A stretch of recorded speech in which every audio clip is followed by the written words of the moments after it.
Today's lesson is 3.1, relationships between lines. So different type of relationships we can have between lines could be parallel, right? Two lines are parallel if they do not intersect and they're in the same plane.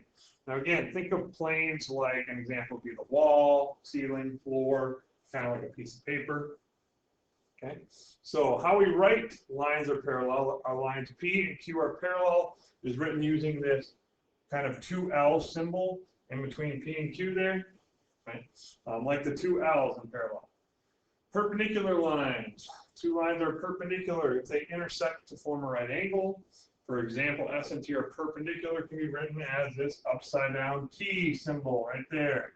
There is the symbol right there for perpendicular.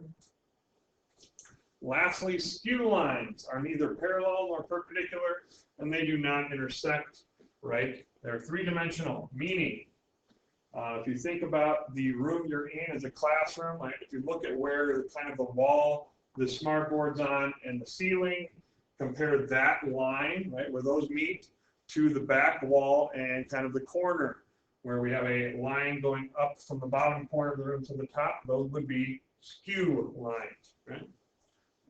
They only appear generally when we're dealing with more than 2 dimensions. So you won't have skew lines on like a piece of paper. So here we go. We got a picture. Lines M and N are parallel, right? We've got those symbols there are the red little circle triangles that I'm circling there. Those are the symbols for parallel. M and K are skew lines. There's not really a symbol for that. But you can see K is like a pencil going through a paper. M is kind of to the side on the top piece of paper, going in a different direction. Planes T and U are parallel, right? We can have parallel planes.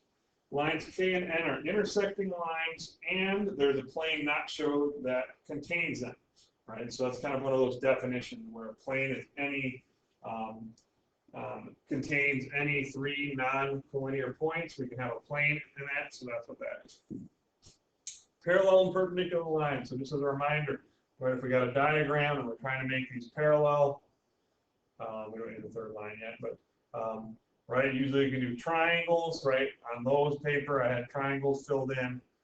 Generally, if I'm handwriting it, I'll just do these arrows. It is possible to have more than one set.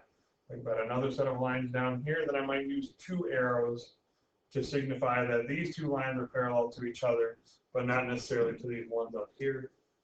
Perpendicular lines, right? In order to make these lines perpendicular, right, if I said M perpendicular to N, I need, not an option. You need the right angle box. That little box there tells you they're perpendicular. So this would be N perpendicular to line M. Next, determine whether the lines are parallel, perpendicular, or neither. So on your own, pause the video, check parallel, perpendicular, neither. And then going through N and M, right? These 2 lines, N and M, I see my little triangle. Well, they're going to be parallel. P and Q, right? So that's this line going up and down here. And Q, I don't see a right angle or a right angle box, and they intersect. So this is going to be our neither. And lastly, N and P. Right, so we're talking about these 2 right here. We've got a right angle. That one's going to be perpendicular. And that's how you use your symbols to avoid writing more letters, right? Shortcut. Next, name a pair of lines that are parallel, right? So we're looking for the symbol, found them, and so that's line X and Y. Or I would just say X parallel to Y, so they know which one I'm talking about. Name a pair of perpendicular. Look around for that right angle box. Oh, there it is. We've got Z perpendicular to X.